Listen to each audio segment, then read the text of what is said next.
아멘. 자, 하나님 말씀 보겠습니다. 아이고. 하나님 말씀 호세아 11장 1절로 11절의 말씀입니다. 구약성경 호세아 11장 1절로 11절, 우리 성경 보고 한 절씩 교독합니다. 호세아 11장 1절부터 11절, 제가 먼저 읽겠습니다. 11장 1절입니다. 이스라엘이 어렸을 때에 내가 사랑하여 내 아들을 애굽에서 불러냈거늘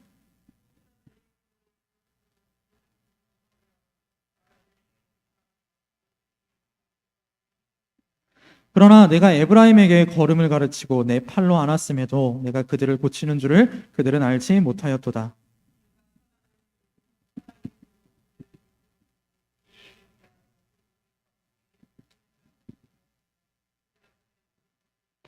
그들은 애굽 땅으로 되돌아가지 못하겠거늘 내게 돌아오기를 싫어하니 아수르 사람이 그 임금이 될 것이라.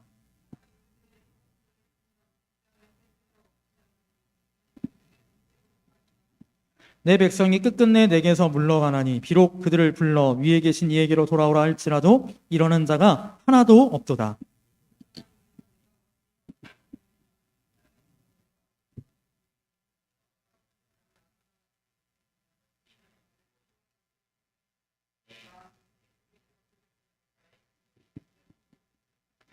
내가 나의 맹렬한 진노를 나타내지 아니하며 내가 다시는 에브라임을 멸하지 아니하리니 이는 내가 하나님이요 사람이 아님이라. 내 가운데 있는 거룩한 자이 거룩한 이니 진노함으로 내게 임하지 아니하리라.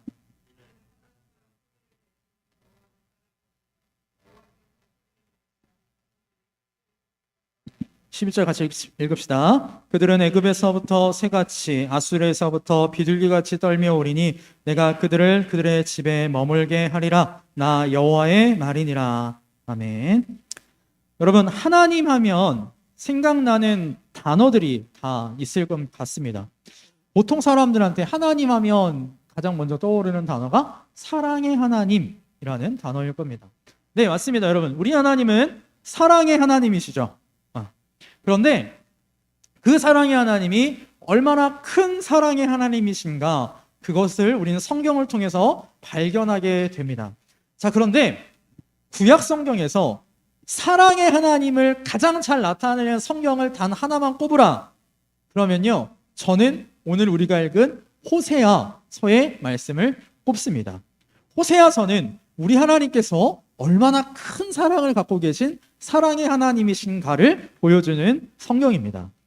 자, 오늘 우리가 읽은 이 본문은요, 대충 느낌을 보니까 약간 이런 느낌입니다. 하나님께서 이스라엘 백성들을 기르셨습니다. 보호하시면서 기르셨습니다. 그런데 이스라엘 백성들은 어떻게 했어요? 하나님을 버리고 우상을 찾아갑니다. 그래서 하나님이 그 우상을 찾아간 이스라엘 백성들을 심판하시죠. 그러나 하나님께서 그들을 심판하셨음에도 불구하고 그들에 대한 사랑이 끊어지지 않고 그들에게 다시 사랑을 베푸십니다. 그 하이라이트가 어디 있어요? 우리가 오늘 외워야 되는 말씀이기도 합니다. 11장 8절 다시 한번 같이 읽어볼까요? 8절 시작.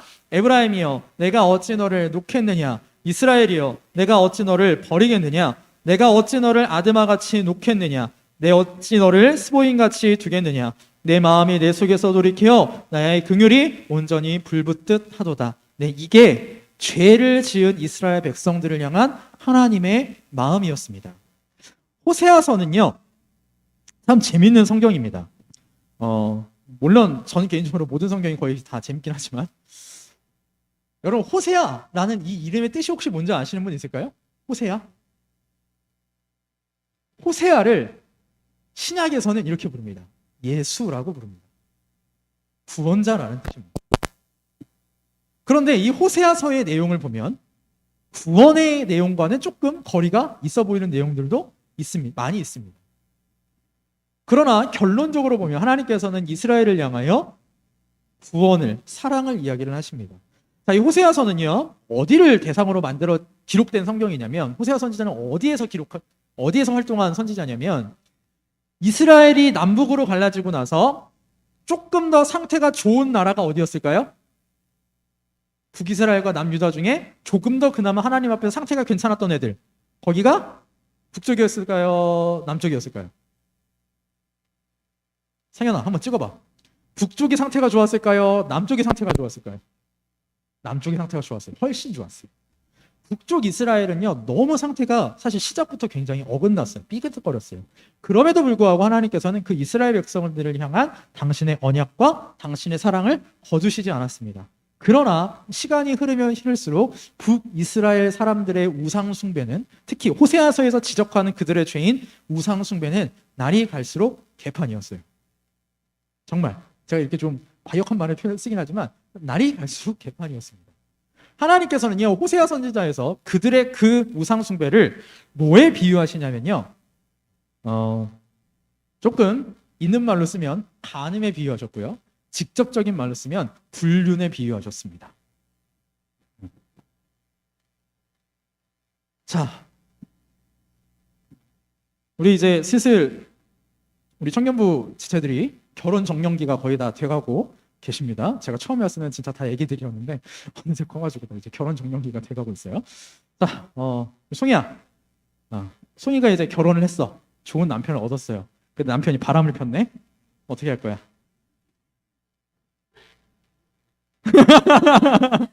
어떻게 할 거야?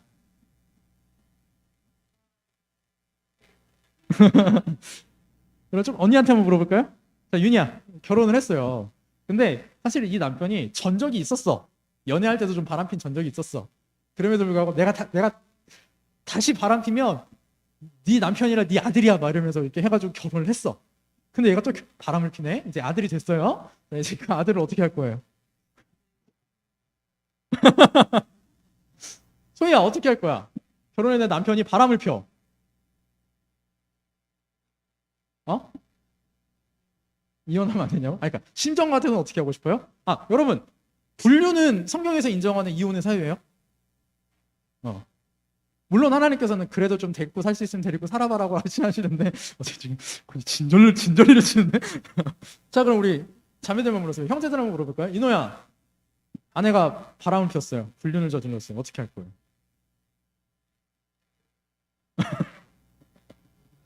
못 살 것 같죠? 보통은 못 살아요.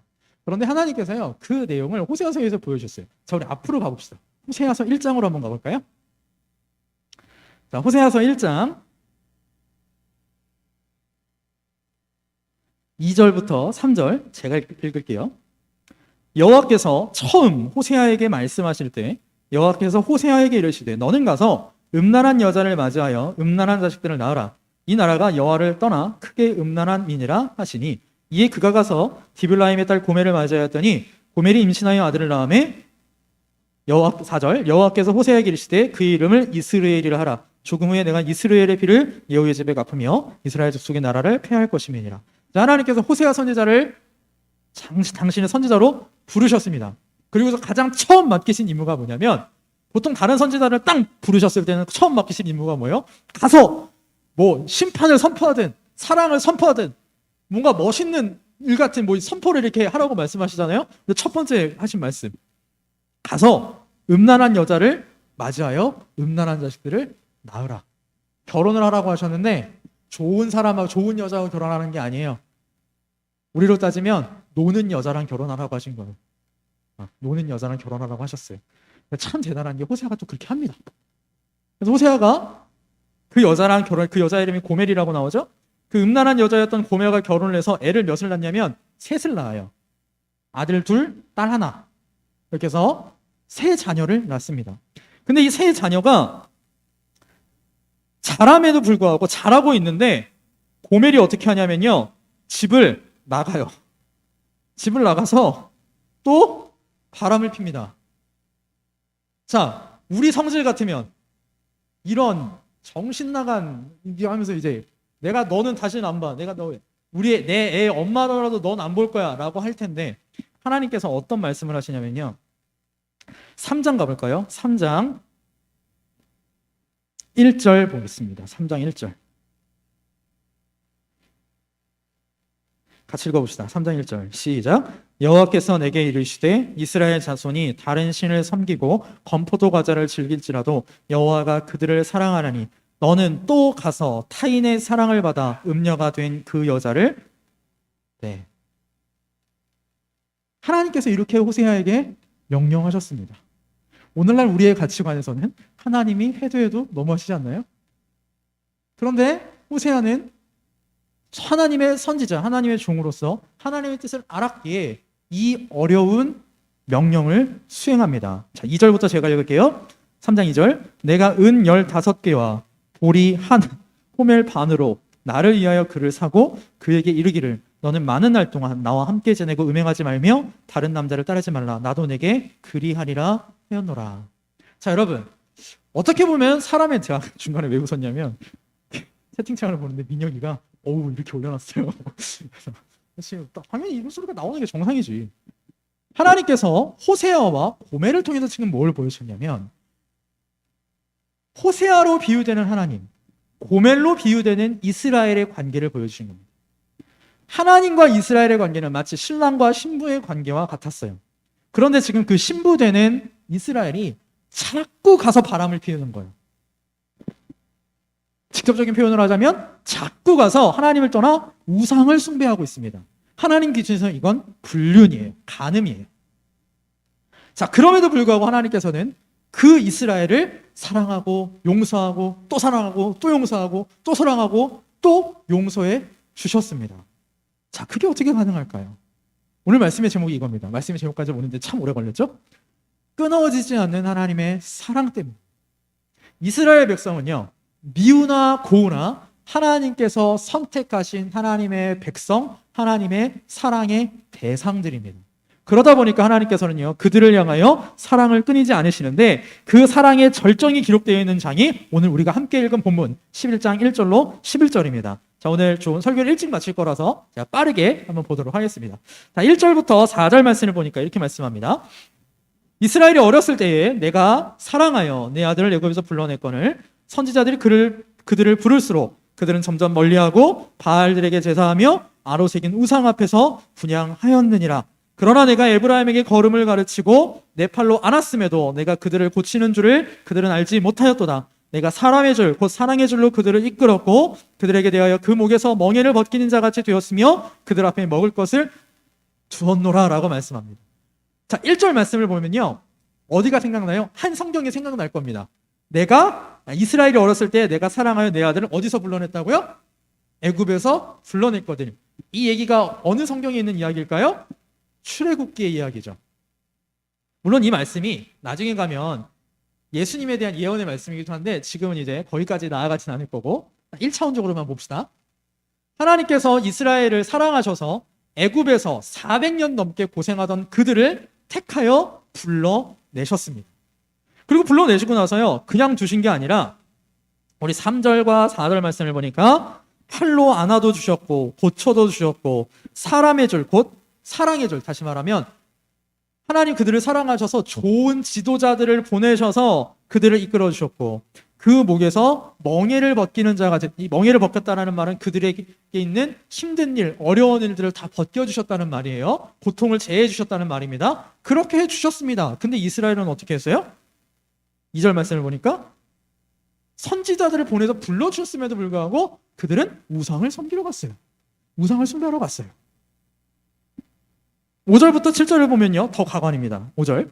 그들은 애굽 땅으로 되돌아가지 못하겠거늘 내게 돌아오기를 싫어하니 아수르 사람이 그 임금이 될 것이라. 자, 이 말씀은요, 우리 역사적 배경을 조금 알아야 되는데 이때 당시 북이스라엘의 제일 큰 적은 어디였냐면 아수르였어요. 아수르. 이 아수르하고 대항을 해야 되는데 북이스라엘보다 아수르는 어마어마하게 큰 제국이었단 말이죠. 자기들 힘으로는 안 돼요. 그래서 어디랑 동맹을 맺으려고 했냐면 애굽이랑 동맹을 맺으려고 했어요. 그런데 그게 잘 안 돼요. 하나님께서 막으셨어요. 그 대신에 누가 그들을 정복해요? 아수르가 정복하게 됩니다. 아수르가 정복할 때 어떤 일이 일어났냐면 칼이 그들의 상업을 치며 빗장을 깨뜨려 없이 하리니, 이렇게 말씀하세요. 이스라엘 백성들이 우상을 섬긴 대가가 이겁니다. 아수르에게 멸망당하는 거였어요. 7절. 내 백성이 끝끝내 내게서 물러가나니 비록 그들을 불러 위에 계신 내게로 돌아오라 할지라도 일어나는 자가 하나도 없고, 그 난장판이 풀어져서 이제는 나한테 돌아와야 되지 않겠니라고 그들을 부를지라도 돌아오는 사람이 없었어요. 이 정도 되면요, 우리 흔히 쓰는 말로 중고등학생들, 초등학생들이 좀 쓰는 말이 있죠. 하나님이 이스라엘 백성들을 손절하셔야 되는 거 아닙니까? 그죠? 생각을 해봐요. 여러분의 여자친구, 남자친구, 하다못해 여러분의 가까운 친구가 나한테 맨날 잘못해요. 근데 내가 용서해주고 용서해주는데 끝끝내 내가 어르기도 하고 달래기도 하고 화도 내보는데 애가 안 바뀌어. 그럼 어떻게 해요? 보통 손절 쳐야지.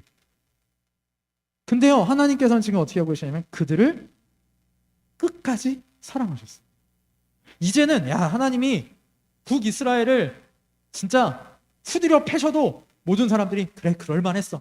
하나님이 그럴만하셨지라고 인정할 만한 상황 아닙니까? 이 상황이. 사랑해요. 불러내주셨어요. 안아주셨어요. 선지자들을 보내서 가르쳐도 주셨어요. 자, 기타 등등 여러 가지 하나님이 진짜 사랑으로 다 해주셨어요. 그런데 애가 안 바뀌어요. 잘못했다고 하는데 또 나가서 죄져요. 이제는 손절해도 상관이 없는데 하나님께서 놀라운 말씀을 해주십니다. 자, 8절 아까도 읽었지만 자, 반복하는 이유가 있겠죠, 여러분? 8절 같이 한번 읽읍시다. 시작. 에브라임이여, 내가 어찌 너를 놓겠느냐? 이스라엘이여, 내가 어찌 너를 버리겠느냐? 내가 어찌 너를 아드마같이 놓겠느냐? 어찌 너를 스보임같이 두겠느냐? 내 마음이 내 속에서 돌이켜 나의 긍휼이 온전히 불붙듯하도다. 하나님께서요, 고통당하는 북이스라엘 백성들을 보셨는데 그 마음이 어떠시대요? 긍휼이 못 참겠는 거예요. 저 고생하는 거 못 참겠는 거예요. 못 보겠는 거예요. 그래서 아유, 진짜 고통 당할 때까지 고통 당해봐라 라고 하셨는데 그 마음이 돌이키셨어요. 여러분, 제가 이 말씀을 읽을 때요, 저도 결혼을 했잖아요. 우리 여기 지금 한 10명 가까이 있는데 유일하게 결혼한 사람입니다. 저랑 저희 집사람이랑 싸운 적이 별로 없을까요? 많을까요? 네, 굉장히 많습니다. 그럼에도 불구하고요, 내가 화를 내가지고 울고 있으면 비록 우리 와이프가 잘못했을지라도 진짜 이렇게 돼요.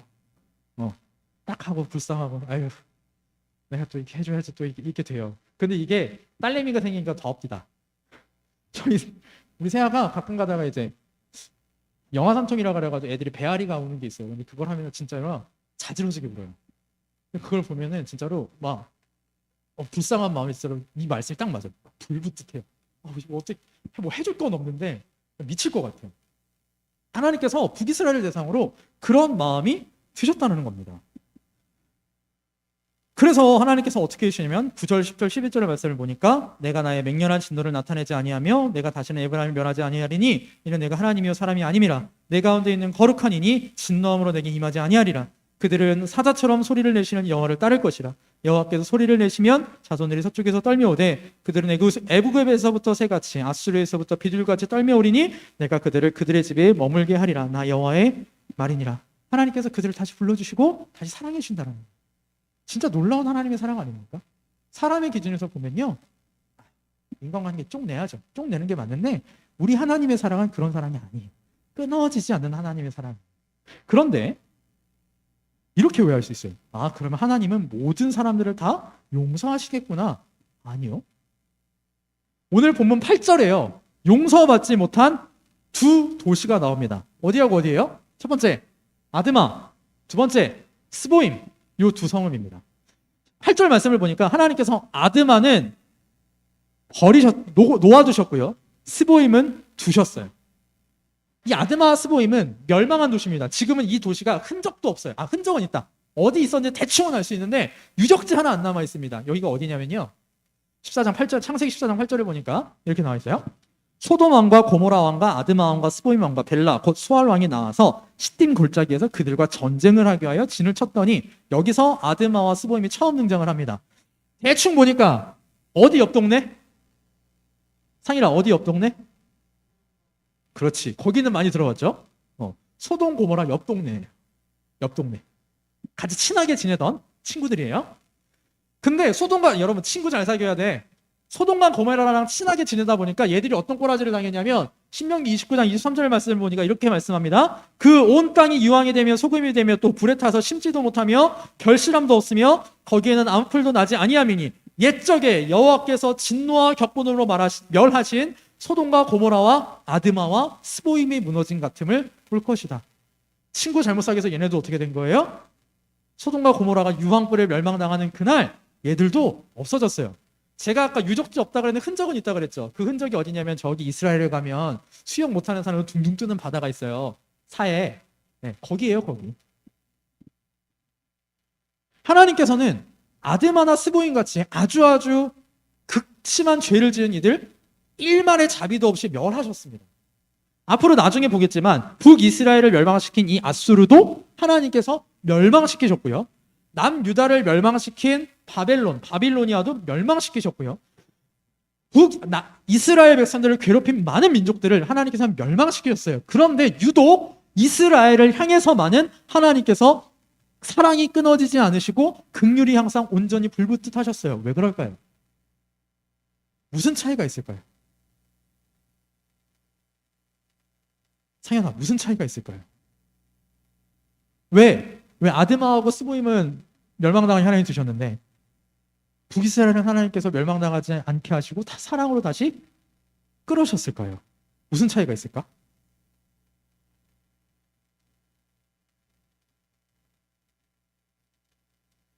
누군가에게 도움을 한번 청해 볼까요?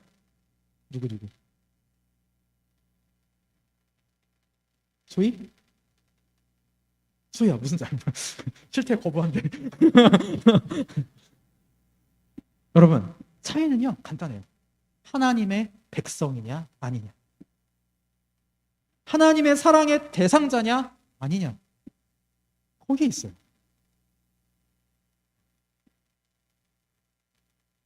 하나님은요 당신의 백성을 향해서 사랑을 끊지 않으시는 분입니다.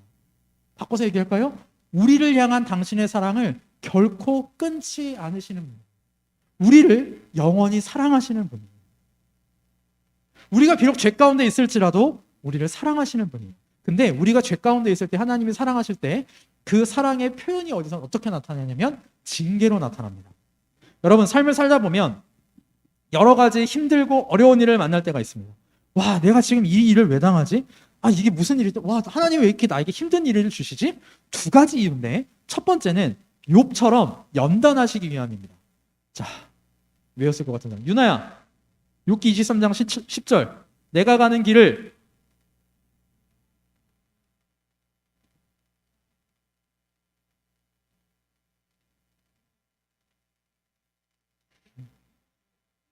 큰일 났다.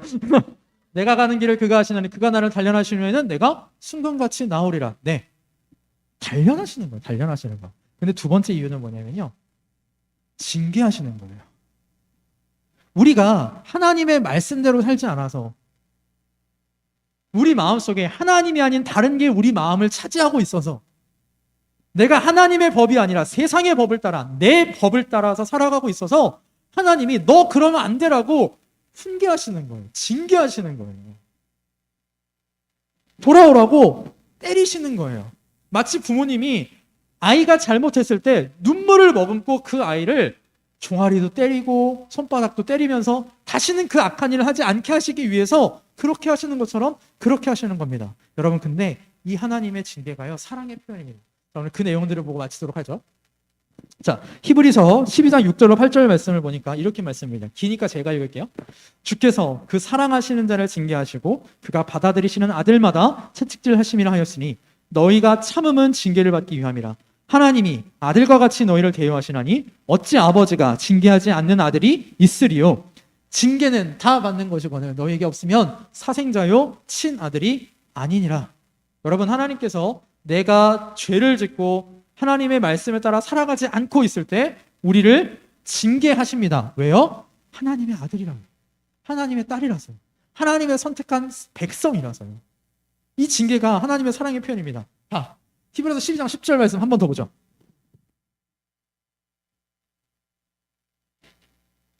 히브리서 12장 10절 같이 한번 읽어볼까요? 시작. 그들은 잠시 자기의 뜻대로 우리를 징계하였거니와 오직 하나님은 우리의 유익을 위하여 그의 거룩하심에 참여하게 하시느니라.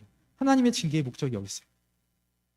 하나님은 우리가 잘못 나갈 때 그들을 징계하셔서, 우리를 징계하셔서 혼내셔서 거룩함으로 인도하시는 거예요. 거룩함. 우리 3번 문제죠. 레위기 11장 45절. 윤희야? 레위기 11장 45절 시작은 내가 불러줄게요. 나는 너희의 하나님이 되려고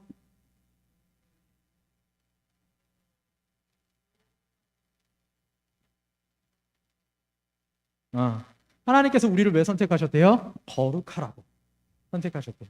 그 목적대로 살지 않으니까 하나님께서 우리를 사랑하셨기 때문에 그 목적대로 살려고 이렇게 징계를 하셔서 잡아 오시는 겁니다. 여러분의 삶 속에서 뭔가 어려움이 있어. 근데 이 어려움의 원인이 모르겠어. 잘 생각해 보세요. 내가 하나님 앞에서 어떻게 살아가고 있는지. 혹 북이스라엘 백성들처럼 우상을 숭배한다거나 하나님의 말씀을 어기고 있다거나 그러지 않는지.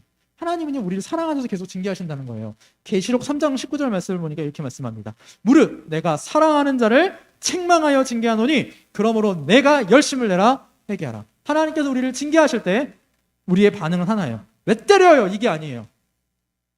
죄송해요. 죄송해요. 안 그럴게요. 진짜 안 그럴게요. 다시는 안 그럴게요. 회개하는 거예요. 근데 물론 우리는 안 그런다고 하면서도 다시 그러죠. 그럼 물론 하나님께서 징계하시겠죠? 그러나 돌아가는 거예요. 단 차이가 있습니다. 신자의 회개의 차이는요. 그게 줄어들어야 돼요. 줄어들어야 돼요. 그리고 그렇게 줄어들기 위해서는 맨날 기도만 하면 안 돼. 내가 노력도 해야 됩니다.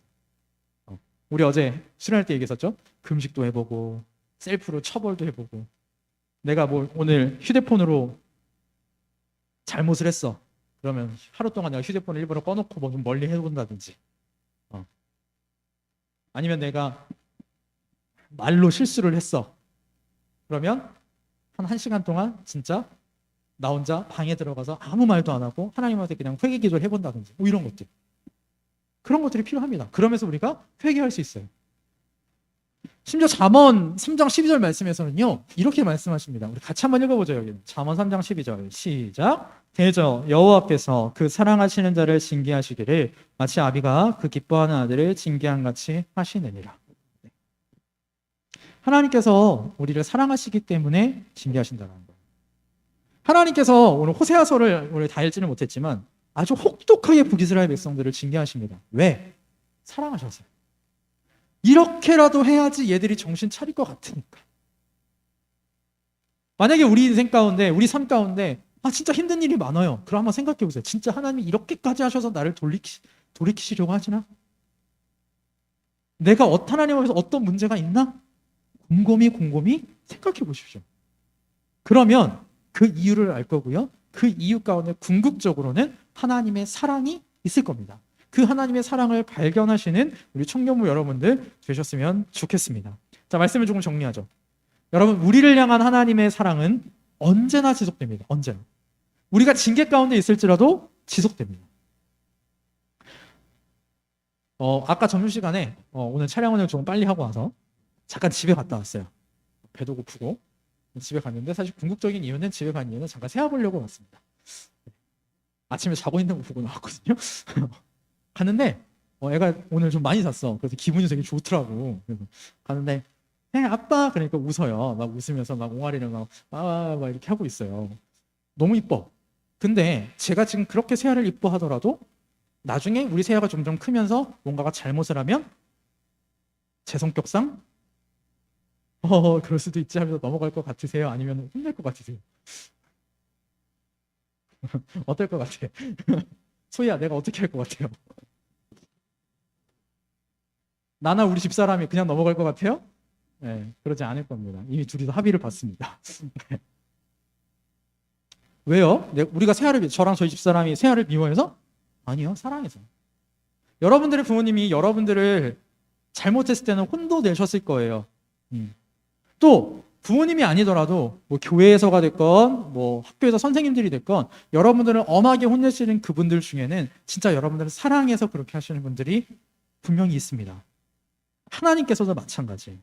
언제나 우리를 사랑하신 하나님이시기 때문에 우리가 잘못된 길로 가는 것을 하나님은 두고 보시지 못하십니다. 안 하시는 게 아니라 못 두고 보시는 거예요. 그러나 우리는 그릇된 길로 자꾸 나아가죠. 죄된 길로 나아갑니다. 그럴 때 하나님은 우리를 돌리시기 위해 때로는 부드럽게 그러지 마, 그러면 안 돼 라고 이야기하실 때도 있고 때로는 엄하게 정신 차려! 그리고 때리실 때도 있을 겁니다. 그 모든 것은 우리를 사랑하시기 때문입니다. 하나님이 돌아오라 하실 때 우리는 돌아가면 됩니다. 언제나 기억하시죠? 언제나 기억합시다. 우리 하나님은 어제나 오늘이나 영원토록 동일하게 우리를 사랑하십니다. 다만 그 사랑을 우리가 잊고 다른 것을 사랑해서 떠나가는 거예요. 언제나 우리를 사랑하시는 하나님은 항상 우리를 사랑하시는 그 자리에 계십니다. 그 자리로 돌아가기만 하면 됩니다. 사랑하는 청년 여러분, 하나님의 사랑을 절실하게 깨달으시는 우리 청년 여러분 되셨으면 좋겠습니다. 내 삶 가운데 혹시 징계받고 계시는 분이 있으시다면 어서 빨리 그 죄를 회개하고 하나님께 돌아가십시오. 그러면 다시 나를 보호하시고 인도하시는 그 하나님의 사랑 가운데, 끊어지지 않는 그 하나님의 사랑 가운데 행복한 삶을 살아가실 수 있을 것입니다.